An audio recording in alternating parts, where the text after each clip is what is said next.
Welcome back to Thinking Maths. I'm Jeff, and if you've been with me so far, you've seen we've been looking at a series on exponent laws. Now, the laws isolated by themselves, I admit they're not that difficult to look at. However, the problem comes when we combine all those laws in a problem and we have to apply multiple laws to one question. That's when it can get dicey.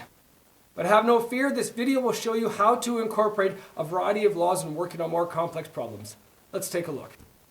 Alright, this first example combines a variety of exponent laws, and instead of just jumping right into it, it's a great idea if you're using thinking math skills to just pull back and let's see what kind of laws are present in this example first. So here I have a power of a power law, or a power of a product law, because I'm multiplying two items and there's an exponent to it. And then I have that twice, so it's the multiplicative law here. But the easiest way to tackle this is just one piece at a time. I'm just going to focus on this first bracket here and leave this to the side. And there's nothing I can do with P and Q because they're different bases. But when it's to the power of 2, I have my power of a product law. And I apply that to both those here. And I get P to the negative 2 squared times Q to the negative 1 squared. Now my power of a power law says that when I have a power raised to a higher power, I multiply. So negative 2 times 2 is P to the negative 4. And then Q to the negative 2. Okay? Now I've isolated that. Now I'm going to work on this second bracket. And it's a very similar law. I have the power of product law. Now there's nothing written on the P here. So when there's nothing written, we assume there's a 1. And I take that 2 and I also multiply it out. So I have P to the 1 squared times Q to the 1/2 also squared. When I multiply those exponents out for my power of power law, I get P squared. And then 1/2 times 2 is just Q. Now here, I have two brackets multiplying by themselves. And thinking principle number 2 says, math can always be broken down into simpler terms. So because I'm just multiplying everything here, I'm going to stop and I can rearrange this any way I want. Just as 3 times 2 times 3 is the same as 3 times 3 times 2. I'm going to apply that concept here, and I have P to the negative 4 times P squared times Q to the negative 2 times Q, and if there's nothing there, I'm just going to leave a 1 there. And now, my multiplication law says when I'm multiplying exponents of the same basis, I just have to add the exponents together. So I have P to the negative 4 plus 2 gives me P to the negative 2, and then Q to the negative 2 plus 1 gives me Q to the negative 1. And it's a good habit to get into. We never want to leave our exponents as negatives. So now I'm going to apply the negative exponent law and assume this is over 1. So I'm just going to inverse that, or reciprocate it, to get 1 over P squared Q. All right, my next example here has just the division law written all over it. But again, thinking principle number 2, I like to break math down into as simple terms as I can.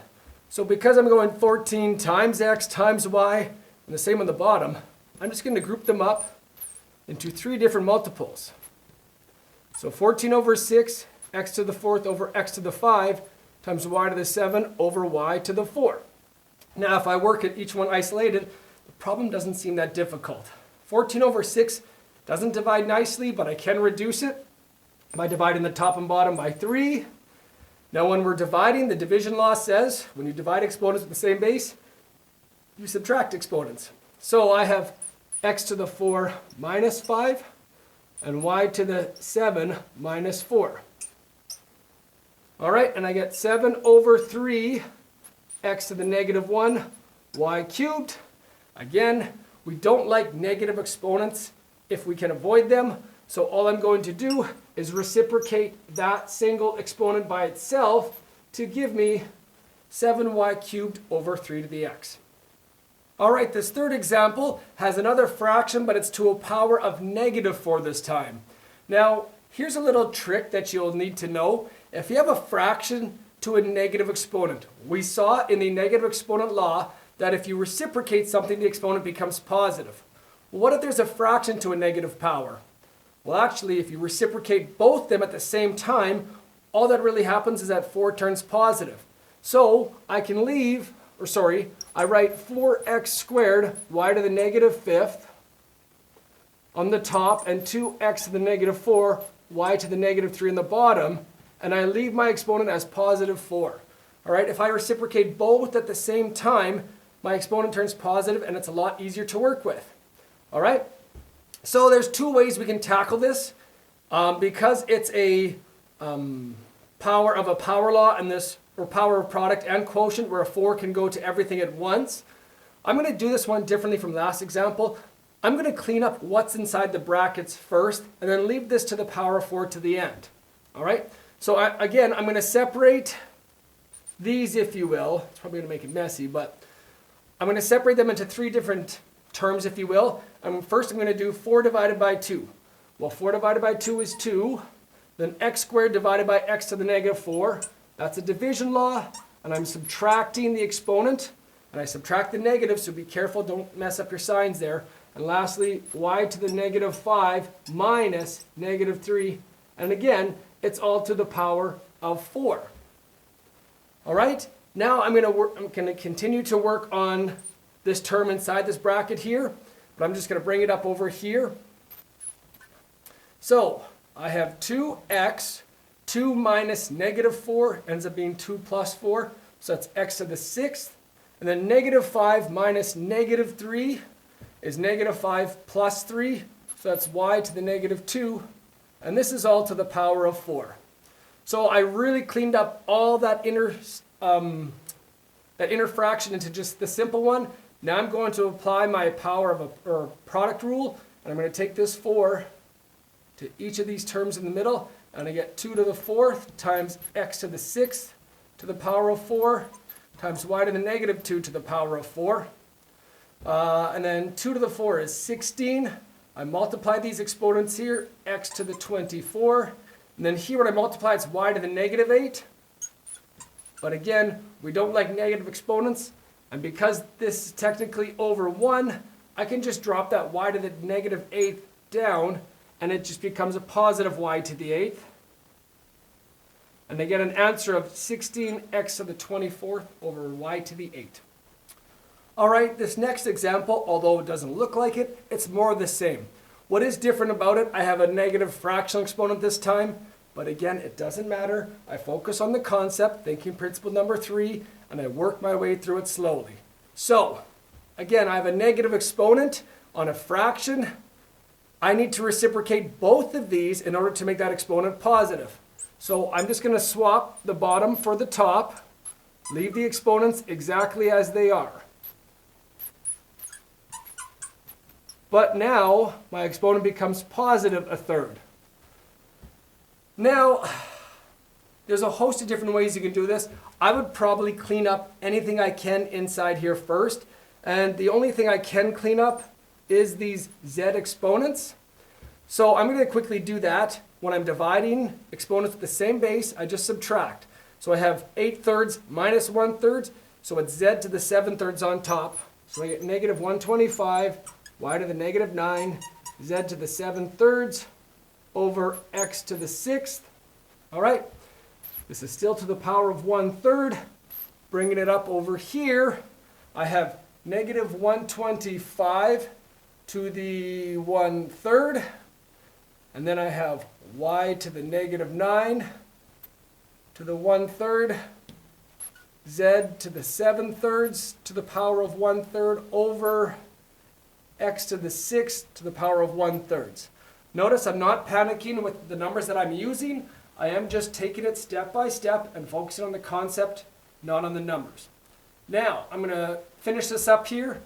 Now, if you remember from the fractional exponent rule, which is a to the m over n is the nth root of a to the m, I'm going to take this and do the cube root of negative 125 to the power of 1. And I know the cube root of negative 125 is just negative 5. All right, and for each of these, I just multiplied the exponents out. Negative 9 times 1 third is y to the negative 3, because negative 9 over 3 is 3. Again, I multiply here.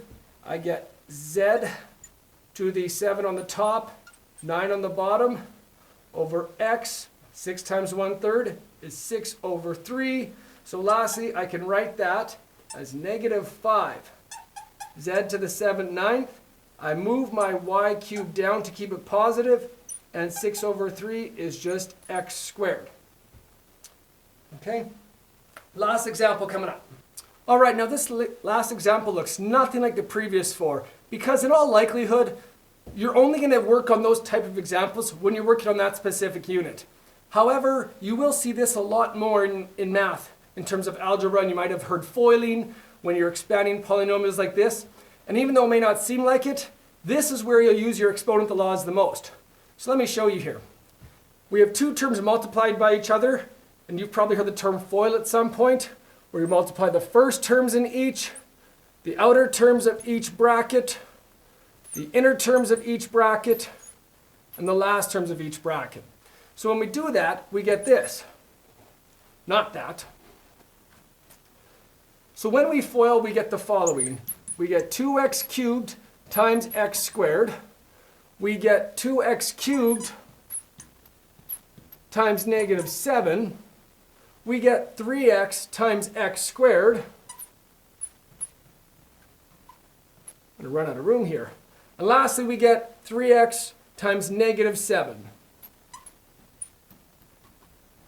Now, when we keep working on that, you see here I have the multiplication rule. X cubed times x squared, we add the exponents to get 2x to the 5th. 2 times negative 7 is negative 14, and there is no variable x, so I just leave it as x cubed. Again, 3x to the 1, sorry that's a little messy there, times x squared. I'm multiplying the x by the x squared, and when I do, I add. So I get a positive 3x cubed, and lastly, a negative 21x when I multiply 3x by negative 7. Combine any like terms that I may have, and I end up with negative 21x. And again, we use exponent laws in that. So they really are in everywhere as you progress through mathematics. So thanks for watching my series on exponent laws. As you can see, I didn't use all the thinking principles, and you'll see that as we go through about. Some will be more pertinent than others. But again, they really do help. It will take time, but stick with it, and you yourself would become a very great math learner yourself. Thank you very much.